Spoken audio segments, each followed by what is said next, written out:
Assalamualaikum warahmatullahi wabarakatuh. Alhamdulillahi rabbil alamin, wassalatu wassalamu ala ashrafil mursalin wa ala alihi wa sahbihi wa barik wa sallim. Subhanaka la ilma lana illa ma 'allamtana innaka antal alimul hakim. Wa la hawla wa la quwwata illa billahil aliyil azim. Selamat datang ke Usrah Perkhabaran Agung siri yang pertama di Tadabbur Center. Tuan-tuan puan-puan sedang bersama dengan saya Syahri Abdul Rahman, dan bersama dengan saya guru-guru saya yang akan turut sama berkongsi, berbincang mengenai topik daripada sebuah kitab yang menjadi karya seorang ulama besar, ulama Al-Quran yang sangat menggoncangkan juga dunia perbincangan di dalam ulumul Quran, iaitulah Muhammad Abdullah Diras. Dan bersama dengan saya Al-Fadhil Dr. Azrul, dan di sebelah saya juga adalah salah seorang lagi anak murid saya Salah Abdul Fattah Al-Khalidi, iaitulah Al-Fadhil Ustaz Afwan. Nanti Ustaz taruh sikit lah sebentar lagi dalam perjalanan Al-Fadhil Ustaz Muhaimin. Kita mengambil inisiatif untuk membincangkan satu kitab yang bertajuk An-Naba'ul Azim, dan kitab ini alhamdulillah telah diterjemahkan oleh pihak Maqasid Institute. Dan tuan-tuan kalau dengar dengan jelas perbincangan usrah ini, boleh komen clear ataupun clear daripada mana anda mendengar sesi ini, sebab kita bercadang untuk jadikan sesi ini santai sambil kita makan roti Ustaz Ma'idatan minas sama'. Kita tak nak serius sebab kita dah banyak kali kuliah kita serius. Tapi sebenarnya topik buku ni, buku ni serius. Buku ni berat. Buku ni hot, highly order thinking Ustaz kan. Dan tanpa membuang masa, saya telah meletakkan batasan kepada perbincangan kita ini. Dan tuan-tuan yang memiliki buku terjemahan saudara Hanif kepada An-Naba'ul Azim ini, kita telah bataskan untuk siri yang pertama ini, kita telah bataskan sehinggalah pada halaman asalnya 40. Tapi bila baca balik rasanya terlalu padat setiap ayat-ayat Syekh Diras ini, sehingga kita tak berani nak panjangkan lagi muka surat itu, kerana setiap ayat-ayatnya mengandungi buah-buah idea-idea yang perlu difikirkan dengan serius. Jadi saya letakkan batasan hinggalah ke halaman 29 kalau menurut buku terjemahan. Maknanya apa? Saya dan guru-guru saya di sini akan berbincang mukaddimah Ustaz Mungkin kita boleh berkongsi sedikit tentang apa yang menyebabkan Syekh Almarhum Muhammad Abdullah Diras ini menulis An-Naba'ul Azim, ya. Dan adakah ia ada kaitan dengan tesisnya yang dipertahankan selama 4 jam, ya, viva di hadapan para orientalis yang menjadi supervisors, yang menjadi penilai, yang menjadi pengkritik kepada tesis beliau. Kita akan menyentuh apa yang menyebabkan terhasilnya An-Naba'ul Azim. Kita juga akan menyentuh bab yang pertama, iaitulah perbezaan Al-Quran dengan hadis kudusi. Kita tengoklah mana yang rasa menarik untuk dikupas, kerana kita bukan nak baca kitab ni. Kita buat usrah ni dengan harapan semua yang akan mengikuti sidang ini secara online sudah membacanya. Baki lagi nak tanya soalan, Ustaz kami tak faham lah, terlalu tinggi lah bahasa, tu bolehlah diajukan di ruang komentar sesi ini. Dan kita berhasrat untuk lebih fokus kepada bab yang kedua, iaitulah bab yang ada kaitan banyak dengan Al-Fadhil Ustaz Afwan sendiri. Untuk makluman ni, Ustaz Afwan, Ustaz Afwan, betul Ustaz sebutan dia tu? Betul Ustaz beliau sedang menterjemahkan satu karya. Ustaz kalau tidak keberatan, saya nak tunjukkan kitab tersebut. Ustaz dalam proses menyempurnakan satu kitab yang ada kaitan dengan bab yang kedua ni. Bab yang kedua yang iaitu bukti-bukti sirah, bagaimana ucapan ataupun Al-Quran yang menjadi kalam Allah ini bukanlah suatu perkara yang datang daripada fikiran ataupun lintasan ataupun perkataan yang Nabi hasilkan.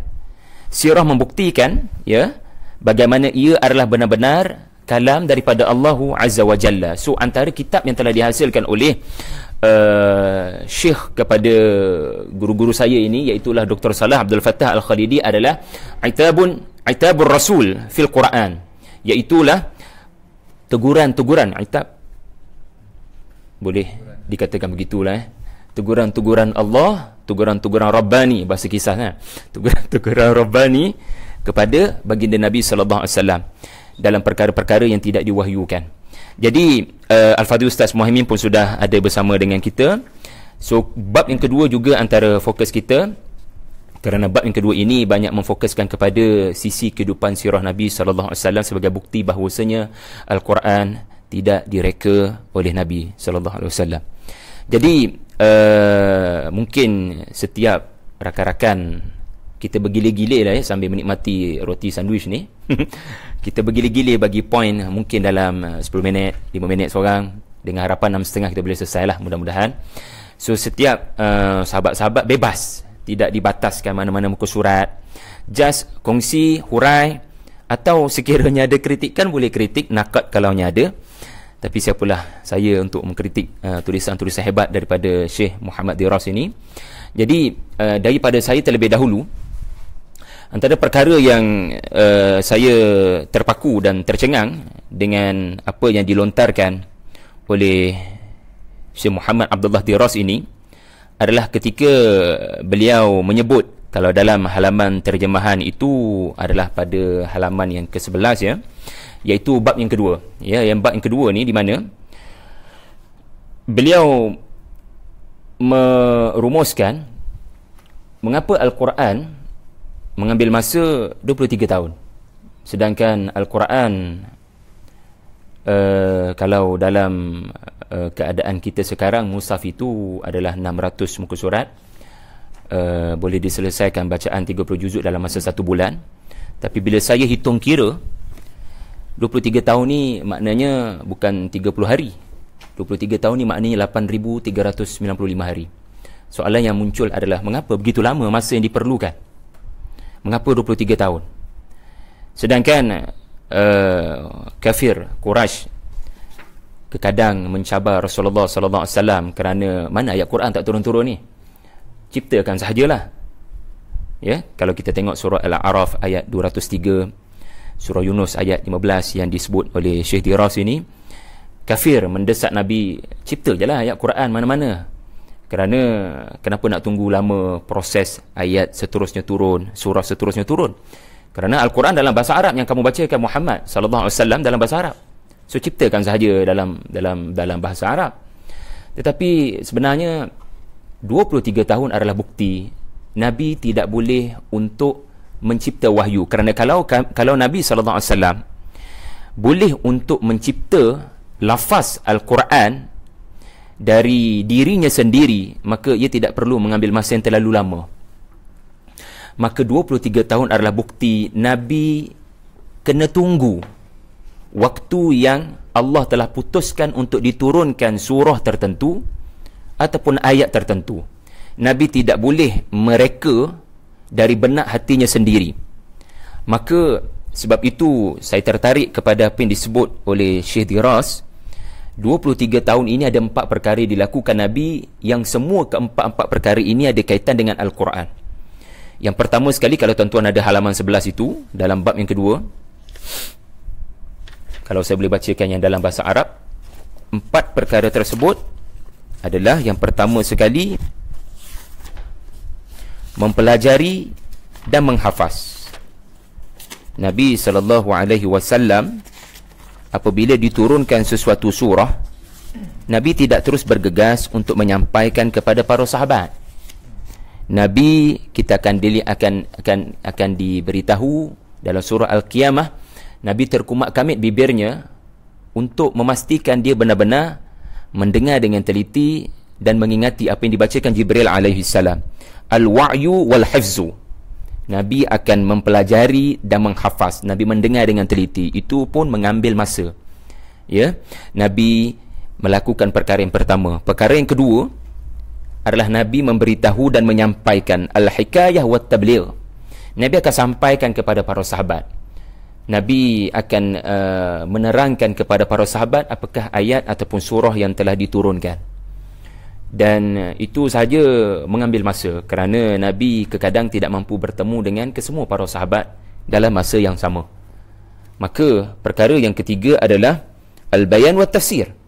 Nabi memperinci, memperjelas, menghuraikan. Yang ni yang dikatakan namanya hadis, ya, yang namanya hadis. Memperjelas, mentafsirkan. Dan yang keempat, Nabi mengamalkan dan melaksanakan at-tatbiq wat-tanfiz. Maka sebab itu kadang-kadang satu surah kepada satu surah, walaupun saya bagi contoh ya, surah itu surah pendek saja, Al-Kautsar. Next surah yang turun katakan adalah surah Al-Kafirun. Surah-surah ini pendek-pendek saja, tetapi kenapa memakan berbulan-bulan masanya? Kerana Nabi perlu melakukan 4 perkara tadi. Nabi kena berusaha untuk menghafal, kemudian Nabi kena menyampaikan kepada para sahabat, kemudian Nabi perlu mentafsirkan, ya, dan yang keempat Nabi perlu mengamalkan, and then the next surah akan turun. Dan kesimpulannya di sini, wahyu yang Nabi bacakan kepada dirinya, kepada para sahabatnya, adalah sesuatu yang tidak datang daripada benak fikiran Nabi SAW. Bahkan Nabi SAW sendiri adalah seorang yang disebut oleh Al-Quran sebagai ummi. Ummi ini maknanya ibu yang melahirkan anak. Anak yang keluar itu adalah anak yang tidak boleh untuk melakukan apa-apa kecuali menangis, tidak boleh membaca dan tidak boleh menulis. Maka demikianlah juga situasi Rasulullah SAW apabila baginda dikatakan huwallazi ba'atha fil ummiyina, daripada orang-orang yang ummi ni seorang rasul yang ummi, maknanya Nabi tidak pernah membaca dan tidak pernah menulis. Lalu apa yang Nabi bacakan kepada dirinya, kepada sahabatnya adalah kalam Allah Azza wa Jalla. Kalau surah tak turun, tak turunlah. Jadi peristiwa-peristiwa yang dibariskan oleh Syekh Diras ini, seperti hadithul ifki, adalah sebesar-besar peristiwa yang membuktikan Nabi tidak boleh create daripada fikirannya sendiri, daripada emosinya sendiri kepada Al-Quran. Saya kira ini mukadimah kepada usrah kita, kerana setakat saya duk baca kitab ini, apa yang cuba nak diperjuangkan oleh Syekh Diras adalah Al-Quran tidak ada campur tangan daripada Rasulullah SAW. Ketika orientalis mengatakan apa yang terkandung di dalam Al-Quran ini adalah hasil tafakkur, hasil tadabbur, ataupun hasil pengamatan yang mendalam Muhammad, katanya, kepada alam ini, ataupun mendengar mana-mana daripada ahlul kitab, lalu dinakalkan dan dinisbahkan ia kepada Tuhan. Jadi kita akan bincang dengan lebih hangat insya-Allah. Saya nak persilakan Al-Fadhil Ustaz. Macam mana Ustaz? Boleh Ustaz? Ustaz share dulu Ustaz antara perkara yang menarik Ustaz perolehi daripada buku ini. Silakan. Bismillahirrahmanirrahim. Alhamdulillahirabbil alamin. Wassalatu wassalamu ala Rasulillah wa ala alihi wa sahbihi wa man wala. Allahumma ij'alil Qur'ana rabi'a qulubina wa nura sudurina wa dhahaba humumina wa jalaa ahzanina. Allahumma arhamna bil Qur'an waj'alhu lana imama wa nura wa huda wa rahmah. Allahumma dhakkirna minhu ma nusina wa 'allimna minhu ma jahilna warzuqna tilawatah ana al-lail wa atraf an-nahar waj'alhu lana hujjatan ya rabbal alamin. Amma ba'd.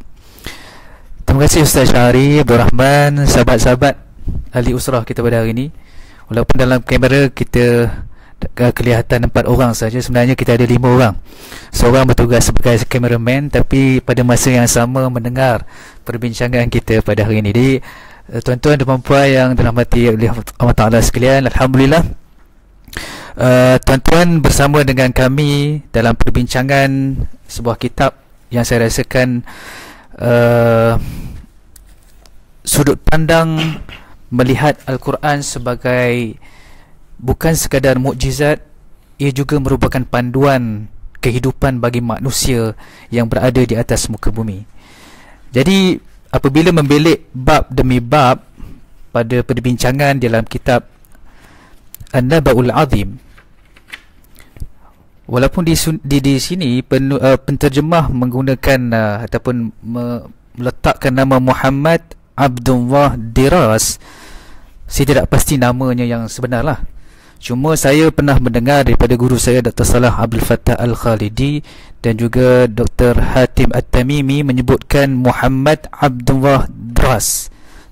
Bukannya Diras tapi Dras. Tapi saya tidak pasti sama yang mana satu nama yang betul. Itu bukan soal yang perlu kita bincangkan di sini. Cuma nama ini bukan satu nama yang besar.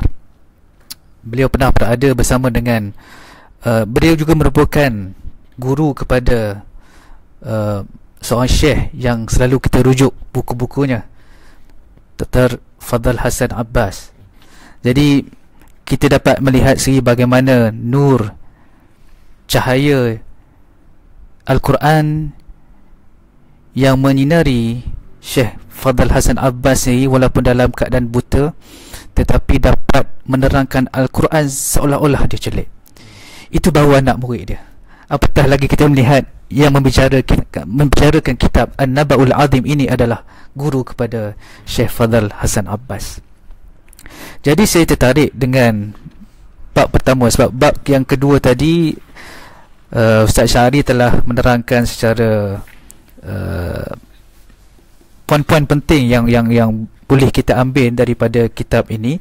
Cuma pada bab yang pertama, bagaimana Syekh Dras berbicara berkenaan definisi Al-Quran itu sendiri.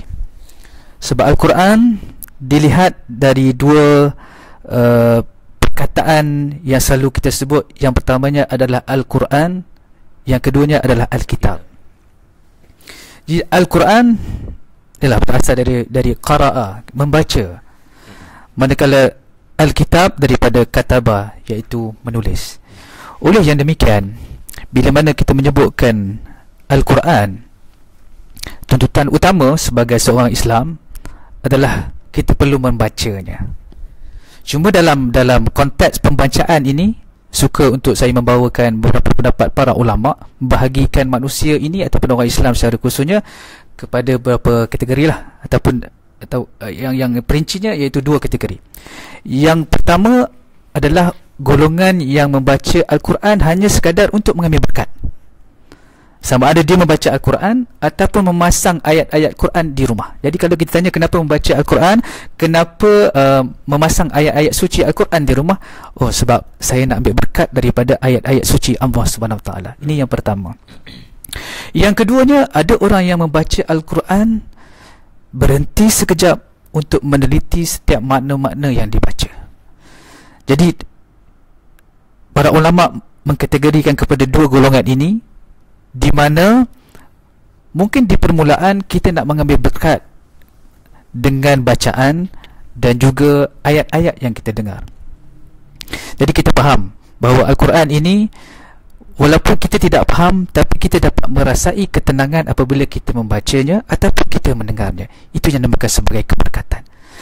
Tetapi dalam satu step yang perlu kita langkah, perlu kita ubah paradigma kita bahawa Al-Quran ini bukan sekadar untuk kita baca, bukan untuk kita pasang dalam rumah, bukan kita pasang dalam kereta sekadar untuk mendengar. Lebih daripada itu, tuntutannya adalah untuk kita memahami setiap ayat-ayat yang kita baca dan juga yang kita dengar. Sebab apa? Sebab Al-Quran itu merupakan cahaya, merupakan hidayah, dan hidayah itu hanya boleh kita perolehi bila mana kita mentadabbur ayat-ayat yang dibaca. Jadi tadabbur memerlukan proses yang menuntut kita agar menjadikan ilmu itu sebagai agenda utama dalam kehidupan seharian. Jadi membaca Al-Quran bukan sekadar kita membaca, dengarkan ayat-ayat kepada sama ada diri kita, kepada ahli keluarga kita ataupun kepada rakan-rakan kita. Tapi tuntutan yang lebih besar daripada itu adalah untuk kita memahami setiap maksud perkataan yang kita baca di dalam Al-Quran. Jadi sebab itu para hufaz, mereka ini menghafal ayat-ayat suci Al-Quran. Mereka membaca, mereka menghafaznya. Dan bila mana mereka menghafaz, mereka cek bacaan mereka itu, hafazan mereka itu sama ada betul ataupun salah melalui mushaf yang ada di hadapan mereka. Jadi ada dua lah. Yang pertamanya al-qiraah, yang keduanya adalah al-kitab. Jadi baca, kita hafaz, nak confirmkan kita baca itu betul ataupun salah adalah melalui al-kitab, iaitu yang telah ditulis di dalam mushaf yang kita baca pada hari ini. Jadi tuan-tuan dan puan-puan sekalian, bila mana kita membaca Al-Quran pada bab yang kedua tadi, seperti mana yang disebutkan oleh Ustaz Syahari tadi, tuntutan-tuntutan yang perlu kita laksanakan apabila kita membaca Al-Quran.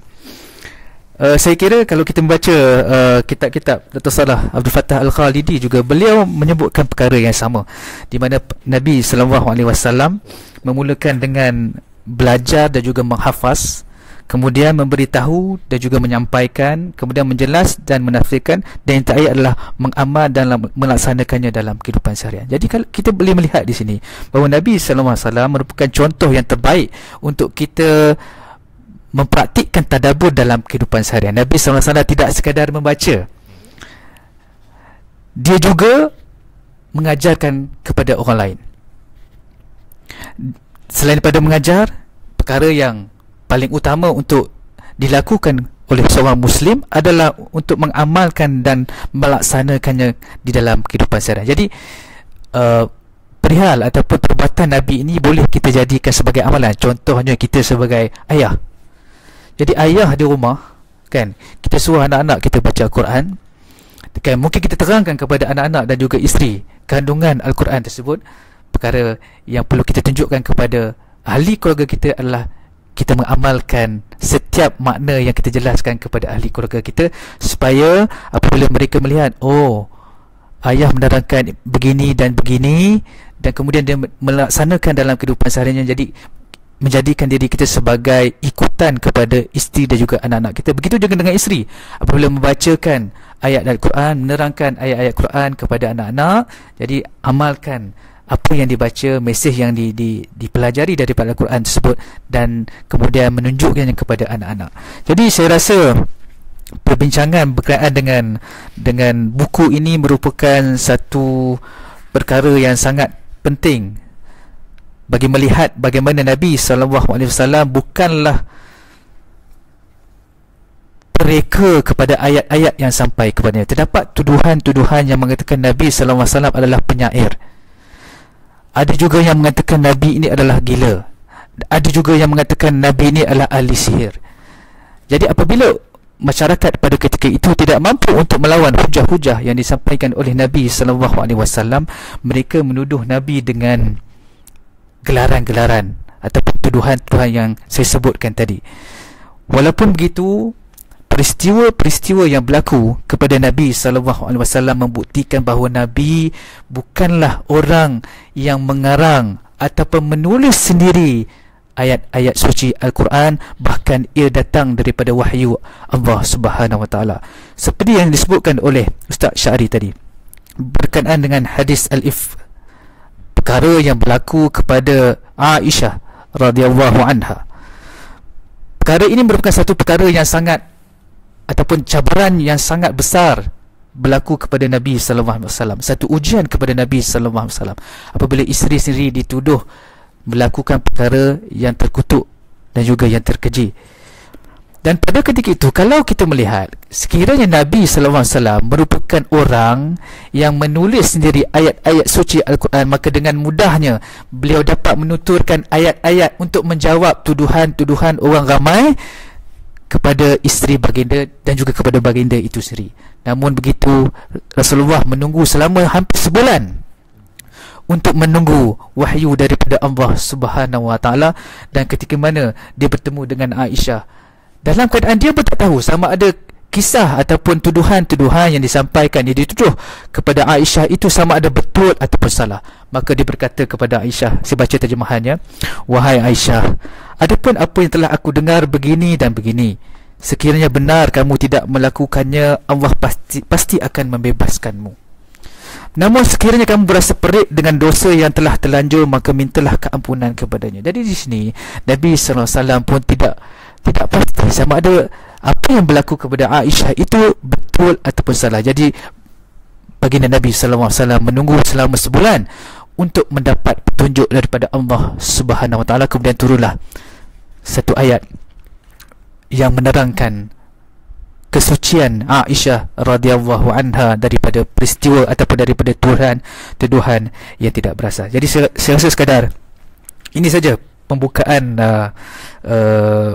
saya bagi penerangan tentang kitab An-Naba'ul Azim ini. Mungkin ada sahabat-sahabat yang ingin menambah, dan sekiranya ada perkara-perkara yang boleh kita bincang ataupun ada persoalan-persoalan yang boleh kita jawab berdasarkan buku ini, kita akan jawab sebentar lagi. Wallahu a'lam.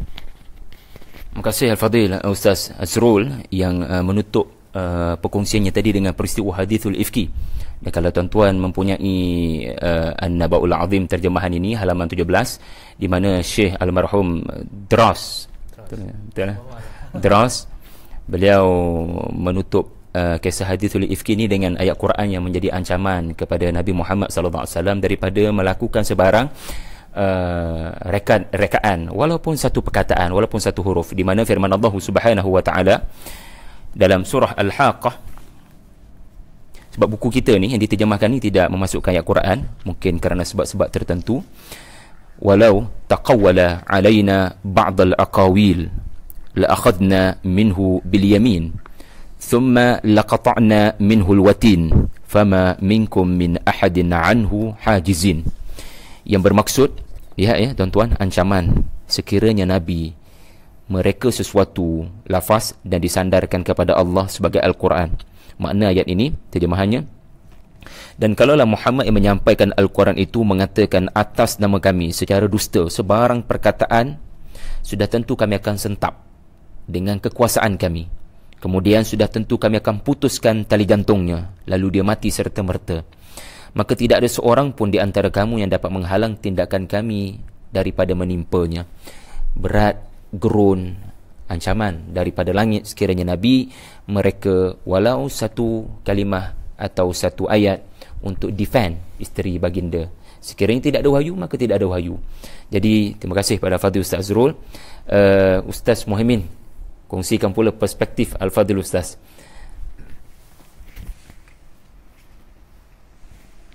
Silakan Ustaz, roti.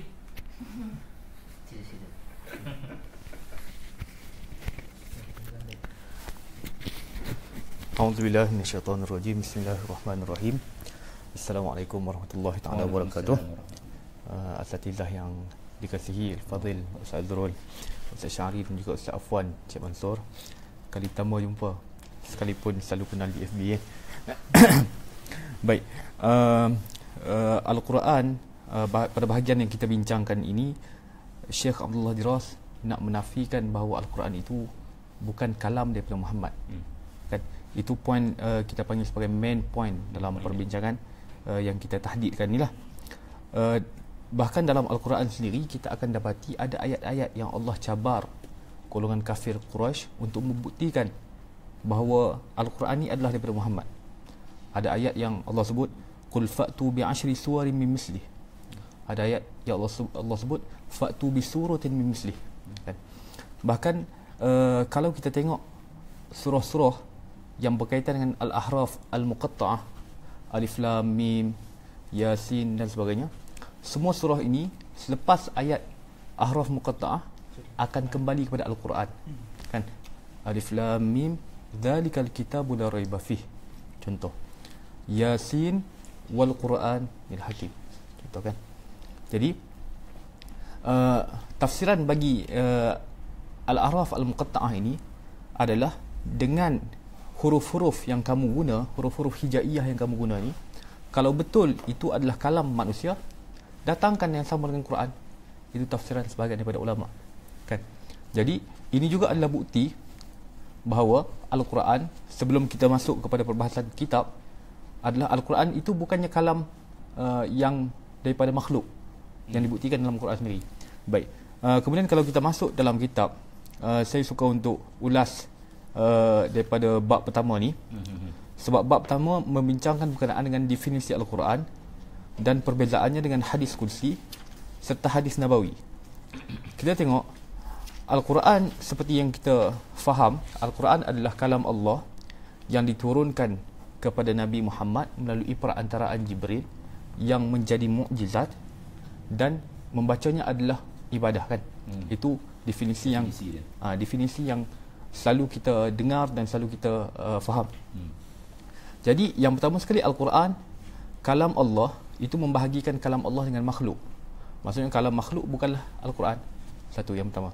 Kemudian yang diturunkan kepada Muhammad itu membahagikan kalam Allah dengan kalam Allah yang lain yang diturunkan kepada selain Nabi Muhammad, yang diturunkan kepada Nabi Daud, yang diturunkan kepada Nabi Musa dan sebagainya.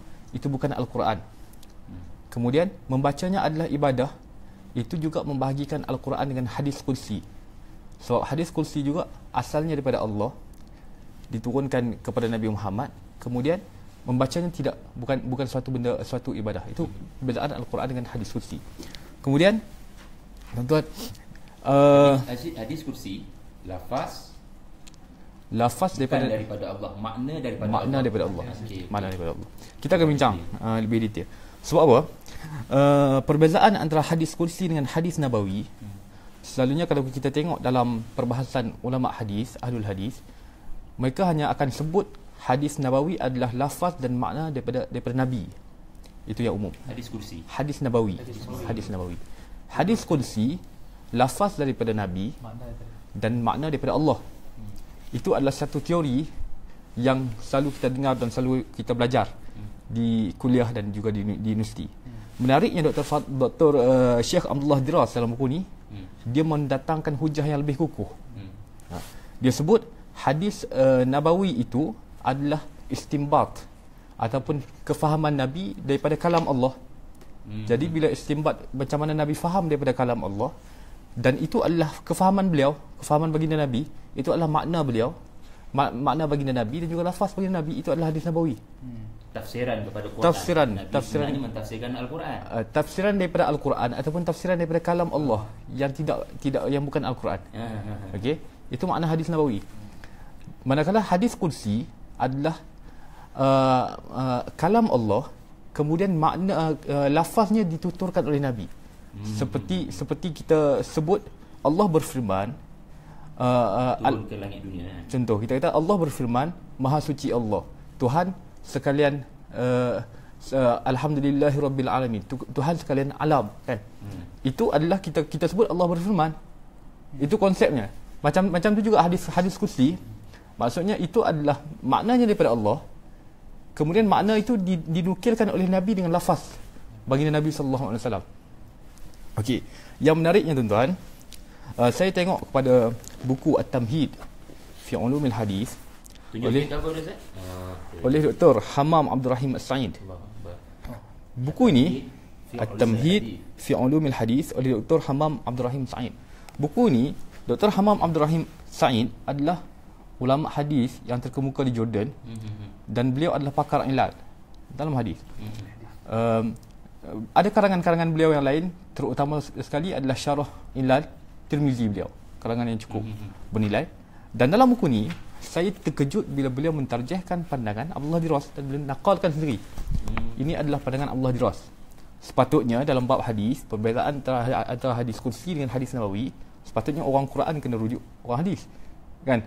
Tapi dalam orang hadis rujuk orang Quran dan mentarjihkan pandangannya.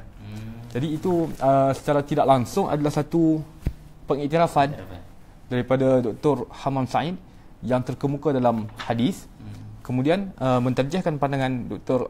Syekh Abdullah Diras dalam bab ni. Kemudian panjang ke boleh lagi. Kemudian saya sebutkan juga berkenaan dengan Al-Kitabah dan juga At-Tilawah tadi yang Dr. Azrul bincangkan tadi. Al-Kitabah dan At-Tilawah seperti yang kita dengar daripada Ustaz Azrul tadi, perlu datang selari. Maksudnya kalaulah kitabah tu nak dibuktikan kesahihan dia, tengok macam mana orang yang hafal Quran. Macam mana orang yang hafal Quran nak dibuktikan kesahihan dia, kesahihan hafalan beliau, tengok kepada kitabah yang telah ditulis. Maksudnya kitabah dan juga hafalan perlu selari. Itu adalah salah satu bentuk penjagaan Al-Quran daripada penyelewengan, kan. Satu perkara lagi yang menjadi perkara asas dalam penjagaan Al-Quran adalah hadis Nabi sallallahu alaihi wasallam. Nabi sebut, la taktubu anni faman kataba anni ghairal Quran falyamhu. Janganlah kamu, Nabi kata kepada sahabat, janganlah kamu tulis satu pun daripada aku selain daripada Al-Quran. Sesiapa yang menulis selain daripada Al-Quran daripada aku, maka hendaklah dia padam. Kan? Hadis ni menjadi dalil bahawa umumnya Nabi larang untuk tulis hadis Nabawi. Sebab yang keluar daripada mulut Nabi adalah hadis Nabawi, dan keluar daripada mulut Nabi juga Al-Quran. Jadi kalaulah ditulis kedua-duanya serentak, akan berlaku campur aduk. Kan? Sehingga boleh jadi tidak dapat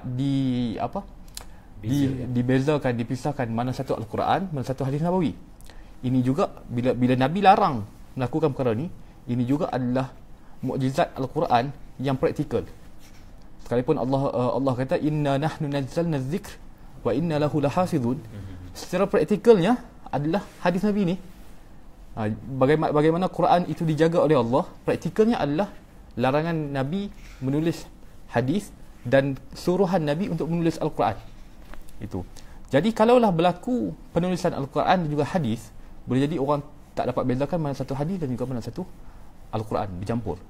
Dr. Hamam Said sekali lagi sebut perkara yang sama berlaku kepada kitab-kitab yang dulu, berlaku pada Taurat, berlaku pada Injil dan sebagainya.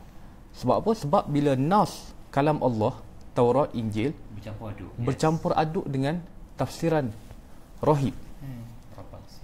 Dengan sebab itu larangan Nabi di samping hafalan dan juga penulisan Al-Quran, ada juga satu lagi yang kita kena masukkan, boleh jadi adalah larangan Nabi tersebut ada hikmahnya sendiri, iaitu untuk mempraktikkan bagaimana mempraktikkan ayat inna nahnu nazzalna dzikr wa inna lahu lahafizun. Saya ingat itu untuk permulaan. Wallahu alam. Saya serahkan balik. Kita kehilangan seorang lagi sebenarnya panel, sahabat kita Ustaz Faris Azzuddin. Beliau antara orang penting lah untuk memahamkan kita tentang isi kandungan kitab ini. Alhamdulillah, mudah-mudahan di bulan akan datang kita berkesempatan. Tetapi apapun, Allah hadirkan kita dengan Al-Fadhil Ustaz Afwan. Dan Ustaz, silakan, kalau tidak keberatan, berkongsi khususnya misi yang Ustaz sedang sempurnakan dan mungkin ada kaitan dengan Syekh Diras. Bismillahirrahmanirrahim.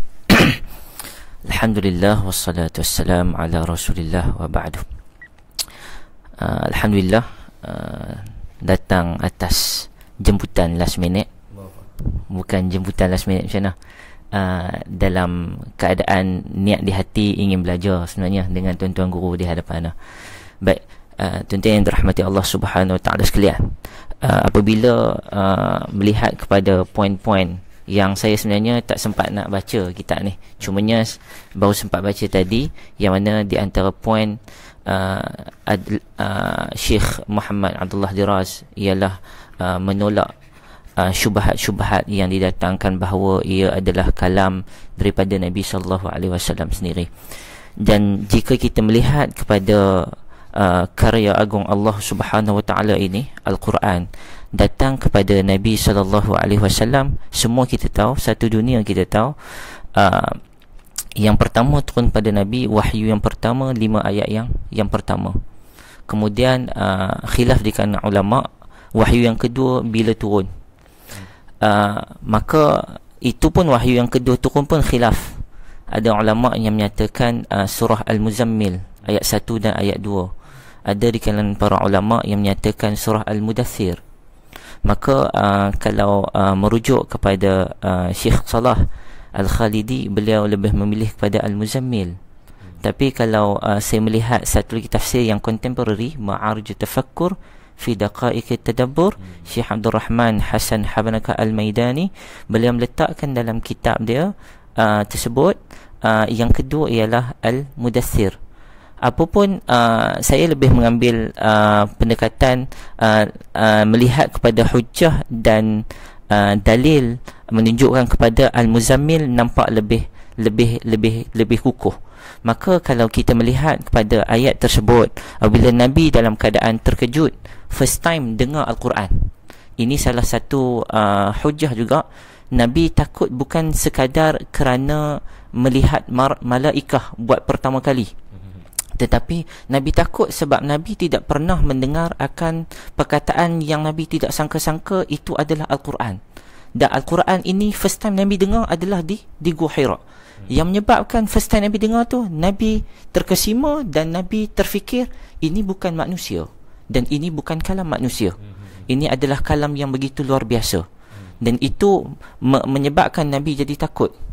Maka Nabi balik dekat ahli keluarga, Nabi kata zammiluni, ada riwayat kata dathiruni.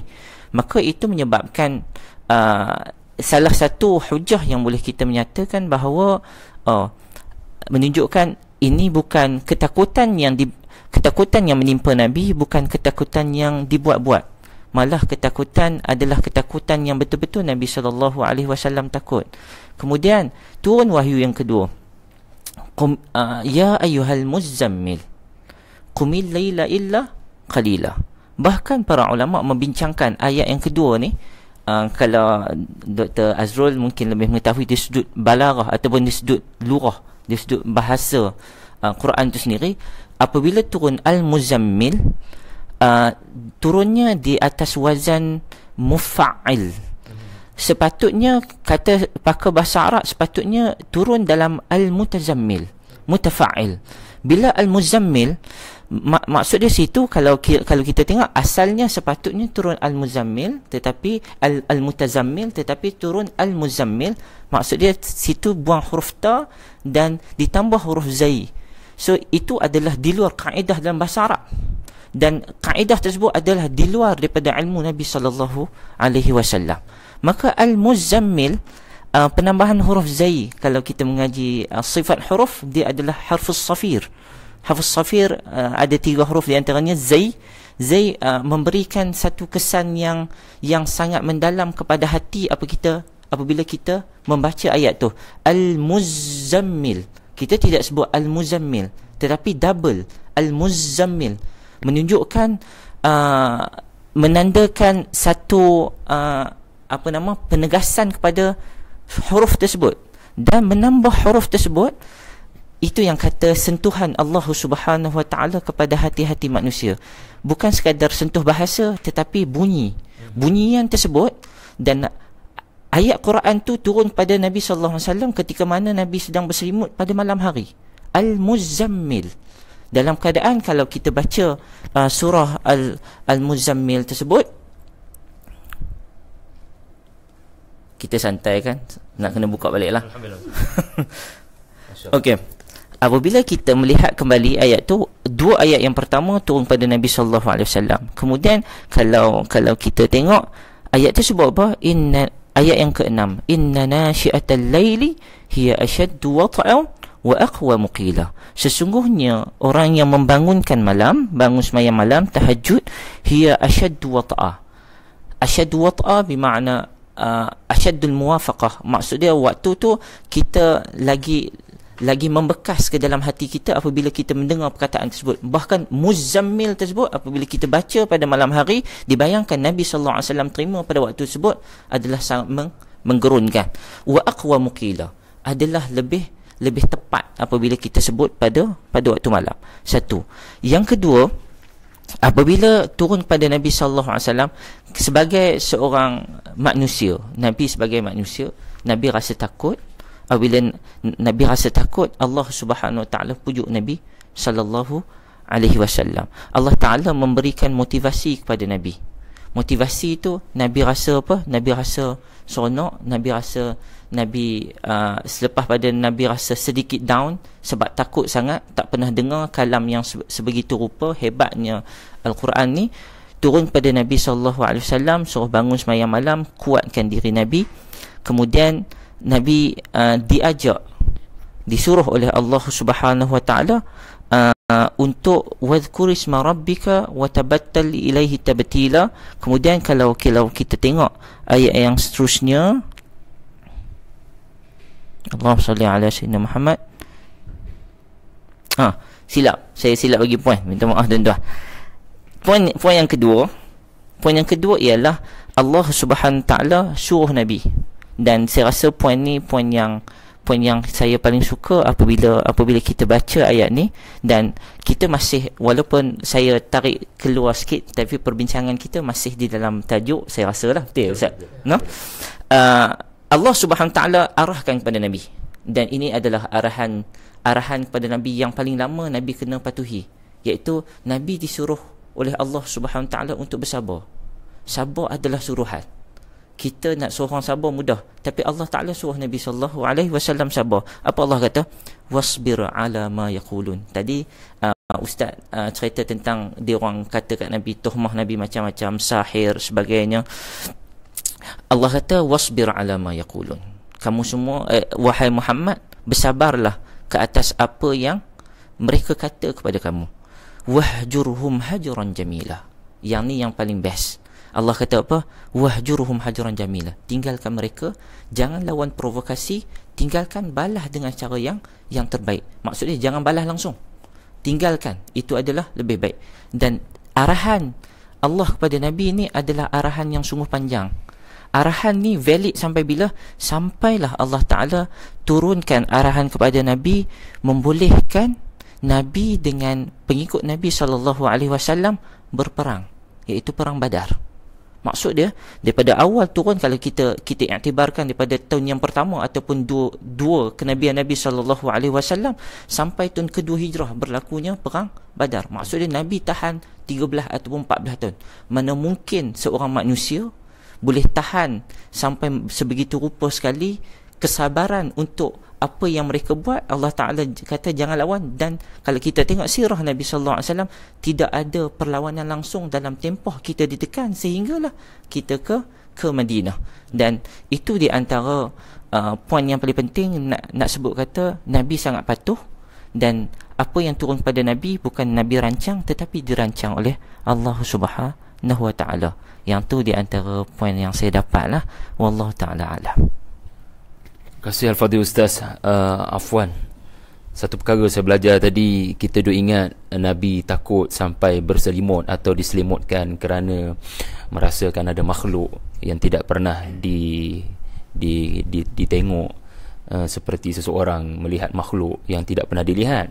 Tetapi sebagai seorang Arab, seorang yang biasa mendengar ucapan orang-orang Arab, yang apa yang disebut sebagai fasahatul kalam, tiba-tiba apa yang didengar oleh Nabi daripada Jibril alaihissalam adalah suatu lafaz yang begitu aneh dan begitu tinggi kedudukan balaghahnya. Jadi itu antara sebab rupa-rupanya yang menyebabkan Nabi SAW juga mengalami ketakutan. Al-Fadhil Ustaz Azrul, tambahan? Bismillah. Suka untuk saya menambah poin yang disebutkan oleh Ustaz Afwan tadi berkenaan dengan bagaimana untuk kita menjawab tuduhan-tuduhan yang dilemparkan ke atas Nabi SAW yang mengatakan bahawa Nabi SAW itu adalah seorang penyair. Sebab orang Arab pada zaman jahiliah amat memandang tinggi syair-syair yang dikeluarkan oleh para syuara yang terkenal pada ketika itu.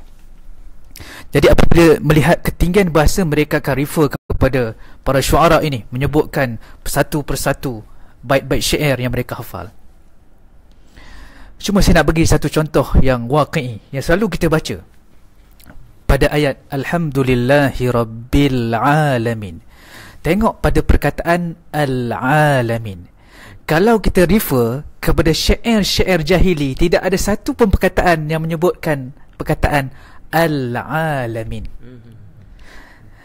Ia disebut oleh para syuara muqadramin. Muqadramin ni mereka yang hidup pada zaman jahiliah dan juga pada zaman Islam.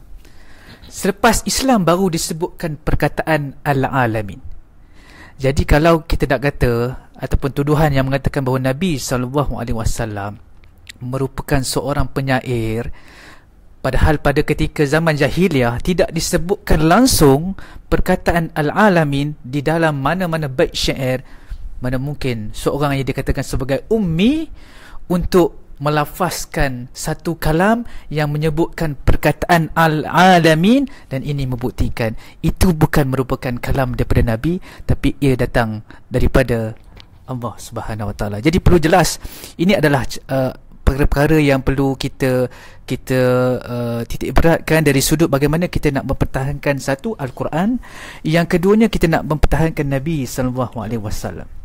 Jadi tuan-tuan dan puan sekalian, kita perlu ingat, kita perlu sedar bahawa setiap yang dituturkan oleh Nabi SAW ataupun ayat-ayat Al-Quran yang disampaikan oleh Nabi SAW diceritakan kepada sahabat itu adalah merupakan kalam daripada Allah Subhanahu Wa Taala. Jadi sebagai umat Islam, saya suka untuk menyatakan apa yang disebutkan oleh Dr. Salah Abdul Fattah Al-Khalidi. Selain kita membaca Al-Quran, kita memahami Al-Quran, terdapat satu perkara yang tuntutan sekiranya kita mampu buat, kita buat, iaitu berjihad untuk melawan mereka-mereka yang cuba untuk memalsukan Al-Quran dan juga memberikan tuduhan-tuduhan yang palsu terhadap Al-Quran.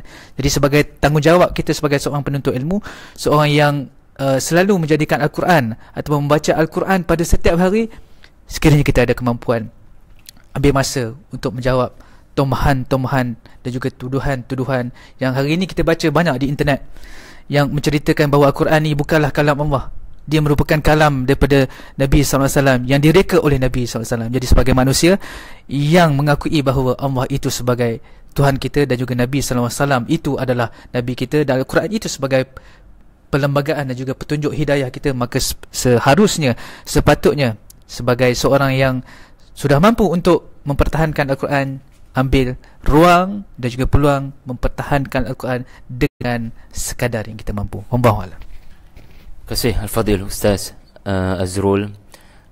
Sebab itu wahyu pertama diperintahkan kepada umat ini untuk membaca, meneliti, mendengar dengan teliti bacaan. Kerana dengan mendengar dengan teliti dan mengkaji tulisan yang disebut sebagai Al-Quran, maka seseorang itu yang benar-benar memahami hukum hakam bahasa Arab akan mengatakan, mana mungkin seorang penyair ataupun seorang pakar dalam bahasa Arab boleh menghasilkan ucapan seperti ini.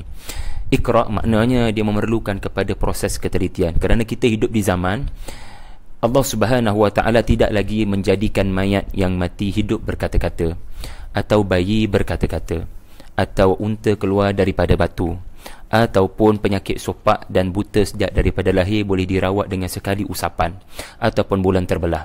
Allah Azza wa Jalla melihat umat ini punya potensi untuk berfikir, punya potensi untuk merenung dengan teliti dan mengkaji dari sudut bahasa Arabnya, bagaimana boleh terhasil ucapan seperti ini daripada lidah seseorang yang dikenali sebagai ummi, yang tidak pernah ada track record membaca mana-mana kitab ataupun ada track record menulis walau satu huruf. Tiba-tiba dia membacakannya kepada manusia tanpa speechwriter, tanpa orang yang merancang ucapan tersebut. Nabi hanya membaca, semata-mata membaca. Dan sampai ke hari ini dokumen ini dikaji dan diteliti bagaimana sistematiknya sesuatu ucapan. Tuan-tuan cuba kaji mana-mana ucapan pemimpin-pemimpin. Bila kita rakamkan dalam bentuk tulisan ucapan pemimpin politik, contohnya PRU tak lama lagi ni kan, kita cuba dokumentasikan ucapan ahli politik berkenaan. Sama ada kita akan melihat 5 tahun lepas dia tak pernah ucap macam ni, macam mana boleh berlaku perubahan? Macam mana boleh ubah macam tu saja? Sebab dia melakukan perubahan, dia ada kepentingan. Allah Azza wa Jalla tidak ada kepentingan, dia memahami manusia daripada awal sampai ke hujung masa ini. Yang kedua, anda akan dapati mesti ada masalah orang-orang yang nak rakamkan ucapan manusia dalam bentuk tulisan. Orang kena ambil editor. Editor tu akan membezakan ucapan asal. Bila nak masuk dalam bentuk tulisan, dia mesti ada pelengkap, dia mesti ada penambahbaikan.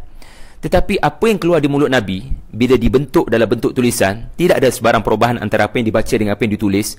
Sampai ke hari ini, bukan soal menemui kecacatan, bahkan dari semasa ke semasa orang menemui kesempurnaan ucapan ini. Bagaimana penghujung surah boleh sama dengan permulaan surah, bagaimana setiap surah itu punyai susun atur yang begitu indah, sudah pasti datang daripada yang maha bijaksana dalam menyusun.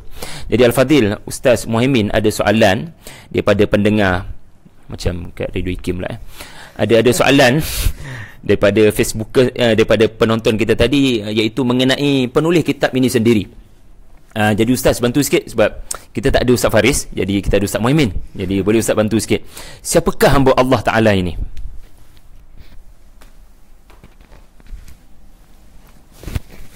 Bismillahirrahmanirrahim. Kita bincang banyak berkenaan dengan intipati buku. Rupanya kita tak terangkan tentang penulis. Penulis buku ni adalah Muhammad Abdullah Diras, ataupun juga ada juga yang panggil Muhammad Abdullah Diras, ada juga yang menyebut Abdullah Darras. Apapun perselisihan dalam ungkapan nama ni tidaklah menjadi isu yang penting, sebab individu adalah individu yang sama. Abdullah Diras ke Darras ke Dras tu orang yang samalah. Tak ada orang lain. Tak ada orang lain. Jadi Muhammad Abdullah Diras ini adalah seorang yang lahir daripada keturunan ulama. Sebab ayah beliau adalah Abdullah Diras tu, ayah beliau adalah pentahqiq kepada Al-Muwafaqat fi Usul Asy-Syariah, kan, karya agung dalam maqasid syariah oleh yang ditulis oleh Al-Imam Asy-Syatibi rahimahullah. Kemudian beliau dilahirkan pada 10 Jamadil Awal 1312 Hijrah bersamaan 8 November 1894 Hijrah. Dan beliau disebutkan mempunyai pemikiran yang cerdas dan seorang yang cerdik, pandai. Dan akhirnya pada 1928 beliau dilantik oleh Al-Allamah Muhammad Al-Maraghi sebagai pensyarah di Universiti Al-Azhar, kan?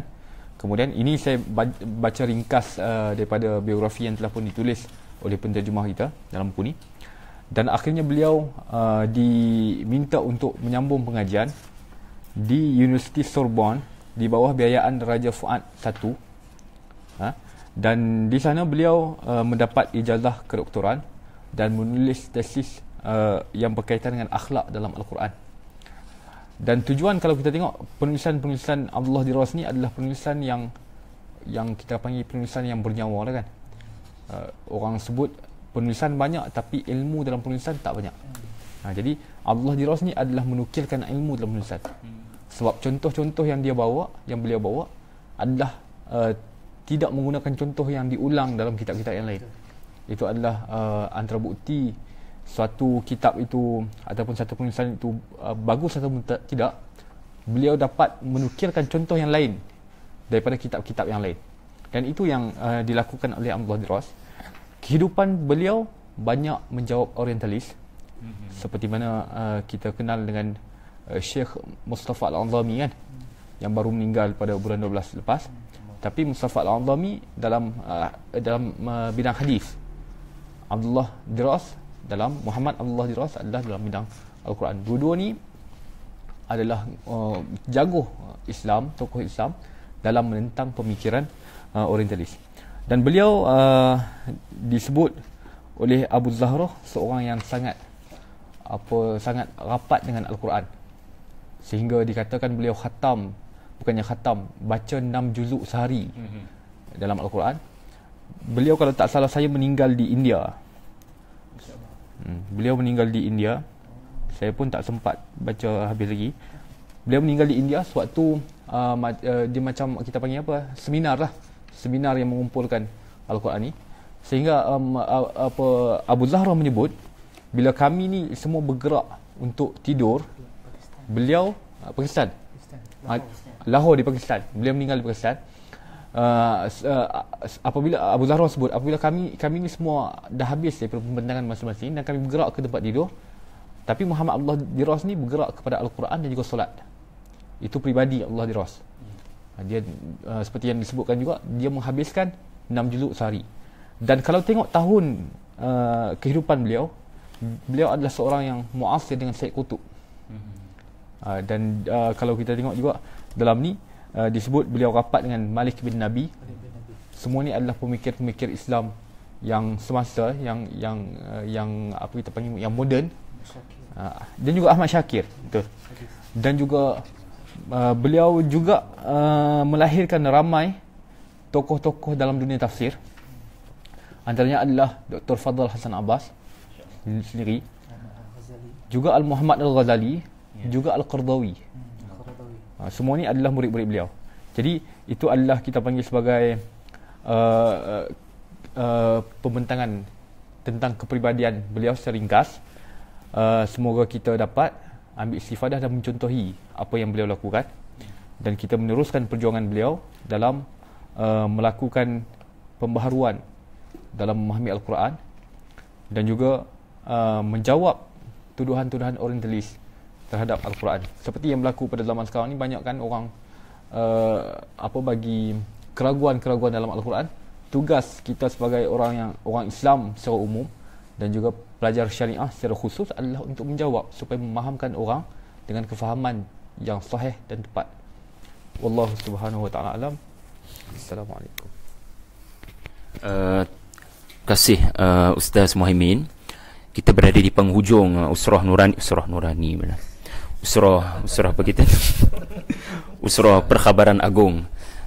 Sebelum saya bagi ruang kepada guru-guru saya untuk menyimpulkan ataupun memberikan rumusan terakhir, ada satu benda menarik lah saya belajar halaman 13. Kalau tuan-tuan ada buku tu baca. Keuntungan apakah yang diperoleh oleh seorang yang berakal apabila dia mendakwa dengan sepenuh dakwaan bahawasanya ini bukan hasil dia? Nak faham statement ni macam ni. Sebagai contoh je lah dalam dunia akademik. Bila kita tengok satu tesis yang nak divaivakan, contohnya kita akan temui, mungkin sebagai seorang pensyarah, kita akan temui idea-idea yang wow, brilliant. Hari ini ada kaedah Dr. Azrul untuk mengenal pasti adakah idea ini tulen atau sebenarnya ciplak. Dia ada software Ustaz? Dia ada software. Oh, hebat ni budak ni, masya-Allah. Sebab dia tak sebut daripada mana dia rujuk, dia tak citation Ustaz dia tidak menyebut footnote. Sebab setiap orang dia apabila merasakan ideanya hebat, maka sudah pasti dia mahu memastikan idea ini tidak diciplak oleh orang lain dan namanya disebut dengan idea itu. Kita semua ada kemahuan seperti itu, di mana nak menghasilkan idea kita sendiri, dan kita tak boleh bayang kalau ada orang ciplak idea kita, sedangkan idea kita tu sangat mahal dan brilian, mengambil masa contohnya 5 tahun 10 tahun untuk hasilkan. Tiba-tiba orang ciplak, tapi dia tak bagi kredit pun pada kita. Jadi ini adalah dunia pada hari ini, sama ada dalam dunia industri muzik ke apa. Orang tak boleh terima bila ada orang ciplak sesuatu hasil yang telah mereka hasilkan. Tiba-tiba ucapan yang begitu hebat, yang namanya Al-Quran, yang sastrawan Arab tercengang. Berapa ramai para sahabat masuk Islam bukan kerana melihat mukjizat seperti bulan terbelah, tetapi kerana mendengar Al-Quran yang luar biasa. Tetapi Nabi tidak pernah mengambil kesempatan dengan ucapan yang sebegini hebat untuk dia mendabik dada mengatakan, ini ucapan saya sebenarnya. Sebab Nabi diancam tadi, telah kita sebutkan tadi ancaman kepada Nabi, sekiranya Nabi mengatakan ucapan yang luar biasa menakjubkan ini yang sebenarnya ucapan saya. Sedangkan Nabi boleh melakukan sedemikian. Nabi boleh melakukan sedemikian. Nabi boleh menisbahkan sebenarnya ini ucapan saya. Dan bukankah ini akan menjadikan Nabi pemimpin Quraisy? Syu'ara semua tidak mampu melakukannya, dan anda semua tercengang dengan ucapan saya, bukan? Jadi ambillah saya sebagai Perdana Menteri Mekah. Dah, Nabi tak ucap ucapan seperti itu. Nabi SAW sangat aneh, kata Diras dalam terjemahan kita ini, ketika ramai para ahli sastrawan, muka surat 14, menceduk hasil orang lain dan menyiarkannya sebagai karyanya sendiri, tiba-tiba lelaki ini berkali-kali menegaskan bahawasanya ucapan yang luar biasa ini bukan daripadanya, tapi dari pihak lain. Dan Nabi terkenal 40 tahun tidak pernah berdusta. Dia memisahkan ucapan aku dengan ucapan bukan aku. 40 tahun Nabi SAW dikenali oleh Quraisy tidak pernah berdusta. Jadi Nabi bila berkata ini bukan ucapan saya, maka itu adalah pembuktian kepada ia adalah ucapan daripada Allah Azza wa Jal. Dan satu lagi, sebelum kita menutup daripada panel-panel rakan-rakan saya, supaya kita tidak miss beberapa poin menarik daripada halaman awal sehinggalah halaman 29 ini, ada dua peristiwa saya nak kongsikan di sini, dan mungkin beberapa peristiwa lain menarik juga kalau Ustaz Afwan boleh kongsikan. Ada dua peristiwa menarik sebagai pengukuhan, pembuktian ini bukan ucapan Nabi Muhammad.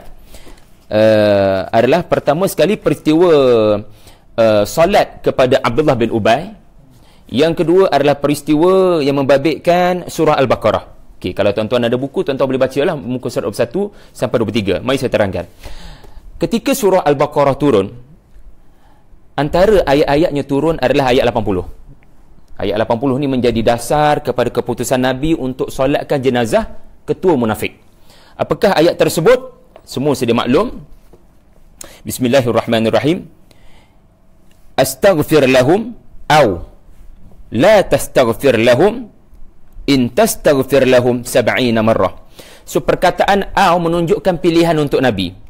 Sebab tu Umar radhiyallahu anhu, bila dia tak setuju dengan tindakan Nabi untuk solat kepada ketua munafik ini, Nabi bacakan kepada Umar ayat surah At-Taubah ayat 80, di mana perkataan aw menjadi syahid, iaitu Allah beri saya pilihan, iaitu memohonkan istighfar untuk mereka atau tidak memohon istighfar kepada mereka sekalipun 70 kali, maka Allah tetap tidak menerima istighfar, ataupun Allah tetap tidak menerima istighfar daripada kamu. Tetapi di sini ada pilihan untuk Nabi.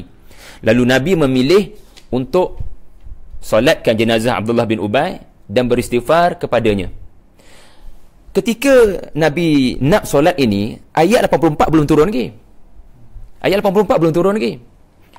Kalau ayat 84 dah turun, sudah pasti Nabi takkan solat.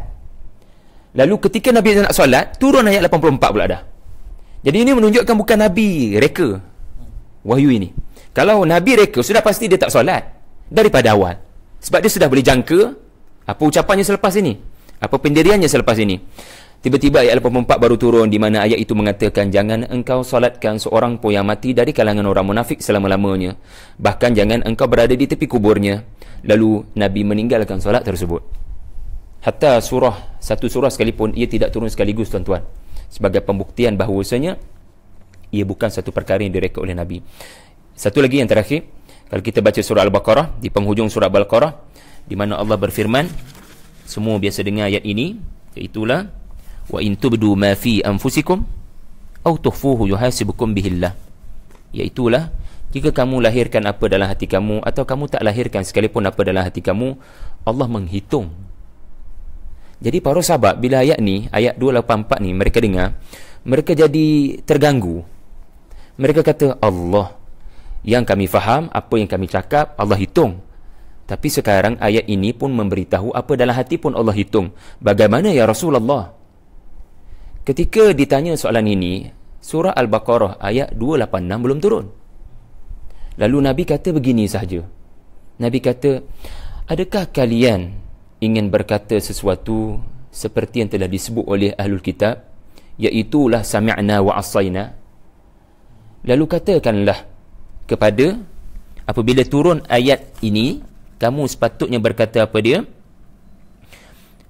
Sami'na wa ata'na ghufranaka rabbana wa ilaikal masir. So ini ucapan Nabi SAW. Maknanya istighfar. Bila kamu tahu bahawasanya Allah menghitung juga apa dalam hati kamu, maka jangan jadi terganggu dengan ayat ini. Apa yang sepatutnya kamu lakukan adalah beristighfar, memohon ampun kepada Allah. Tiba-tiba bila Nabi kata begitu, turun surah Al-Baqarah ayat 286 yang berbunyi, la yukallifullahu nafsan illa wus'aha, yang memberi makna sesuatu perkara yang memang kamu tidak berniat untuk melakukannya, ia tidak akan dihitung dan dihisap. Kerana seseorang itu dibebankan dengan sesuatu yang bersesuaian dengan dirinya. La yukallifullahu nafsan illa wus'aha. Dan anda perhatikan ayat itu berakhir dengan apa ni? Rabbana la tu'akhidna minhuma nasina, yang tuan-tuan boleh dapati di penghujung surah Al-Baqarah, di mana kita boleh memahami di sini bahawasanya tidak ada campur tangan daripada Nabi SAW. Nabi hanya berkata-kata kepada para sahabat, mentafsirkan ayat tersebut berdasarkan kapasiti yang ada pada Nabi, sehinggalah datang wahyu seterusnya mengukuhkan kefahaman Nabi SAW. Silakan rakan-rakan saya untuk menutup tirai usrah yang pertama ini. InsyaAllah kita mulakan daripada Fadil Ustaz Asrul. Bismillah, alhamdulillah, wassalatu wassalamu ala rasulillah wa ala alihi wa sahbihi wa man wala. Alhamdulillah, kita lebih kurang sejam bersiaran secara langsung bersama tuan-tuan dan juga perempuan sekalian, berbicara tentang sebuah kitab yang dinamakan sebagai An-Naba'ul Azim, sebuah kitab yang berikan pembuktian tentang kebenaran Al-Quran itu sendiri. Dakwaan-dakwaan yang kita dengar, dakwaan-dakwaan yang kita baca selama ini dijawab oleh mereka, oleh para ulama, dan dijelaskan juga oleh Syekh Dras dalam kitabnya ini. Dan sebagai satu momentum untuk kita memahami hakikat perjuangan mempertahankan Al-Quran itu sendiri, maka seharusnya program-program sebegini, program-program yang membentuk intelektual di kalangan umat Islam, bukan sekadar kita hanya dihidangkan dengan perkara-perkara yang asas, tapi kita juga perlu meneliti, memahami setiap yang diungkapkan oleh Al-Quran itu dalam erti yang membolehkan kita untuk melangkah satu tahap pemikiran bagi mempertahankan apa yang disampaikan oleh Allah Subhanahu Wa Taala dan apa yang dibawa oleh Nabi sallallahu alaihi wasallam. Jadi tuan-tuan dan puan sekalian, saya rasa gembira kerana kita berjaya memulakan usrah ini, walaupun saya yakin ada di luar sana yang mungkin agak sukar untuk mengikuti perbincangan kita pada hari ini, tapi saya yakin hari ini kita bermula dengan langkah yang pertama. Kita akan meneruskan langkahan kita pada usrah-usrah yang seterusnya. Jadi saya mengharapkan tuan-tuan dan puan sekalian yang mengikuti perbincangan usrah kita pada hari ini, walaupun agak sukar untuk memahami, tapi cuba ikut step demi step, langkah demi langkah, dan kita akan terangkan dan kita jelaskan dalam usrah ini. Kita bincangkan bersama ahli-ahli usrah yang kita datangkan untuk memenuhi ruang Tadabbur Center ini. Jadi kita mengambil inisiatif bukan sekadar kita berbicara tentang tafsiran Al-Quran, tentang cara untuk tadabbur Al-Quran, tentang kisah para Nabi, tapi perbincangan mengenai kitab-kitab yang kita rasakan penting untuk kita sampaikan kepada masyarakat. Maka ini bukan satu inisiatif yang kita harapkan agar masyarakat dapat menghayati dan juga menjadi satu anjakan paradigma untuk kita memahami setiap mesej-mesej yang disampaikan oleh Al-Quran. Kerana Al-Quran itu merupakan mukjizat yang utama yang kita sebutkan kalau kita melihat pembahagian mukjizat. Ijaz yang utama adalah al-ijaz al-lughawi atau al-ijaz al-bayani, melihat keindahan bahasa dalam Al-Quran itu sendiri.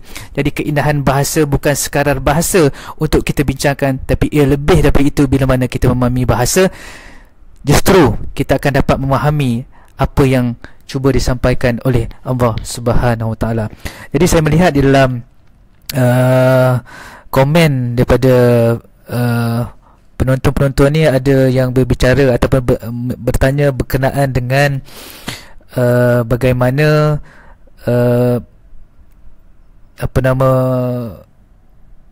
pendapat ataupun apa yang disebut oleh beberapa orang, contohnya daripada Indonesia, yang mengatakan bahawa surah ataupun huruf yang terdapat dalam surah Al-Kafirun itu telah ditambah. Maka bagaimanakah untuk kita menjelaskan ayat yang berbicara tentang bahawa Al-Quran itu akan menjaga, ataupun Allah Ta'ala akan menjaga Al-Quran ini sehinggalah hari kiamat.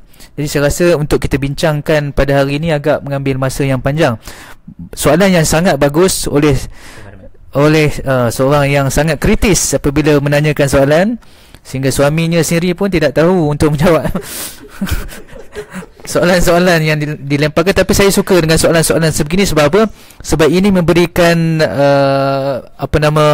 anjakan paradigma kepada kita untuk melihat bagaimana untuk kita berhadapan dengan persoalan-persoalan yang cuba dilontarkan oleh mereka yang mendakwa bahawa Al-Quran ini telah diselewengkan. Jadi saya rasa soalan ini kita akan bawa pada usrah yang seterusnya, dan saya tak pasti sama ada soalan ini akan ditanya di rumah ketika Ustaz Syahri balik nanti. Wallahu ta'ala alam. Jadi tuan-tuan dan puan sekalian, bagi mengakhiri perbincangan usrah bagi sesi pada kali ini, saya suka untuk memetik kata-kata daripada kitab An-Naba'il Azim ini. Apa katanya? Ia berbicara tentang Al-Quran. Ia benar-benar seakan tiram yang menyimpan mutiara berharga.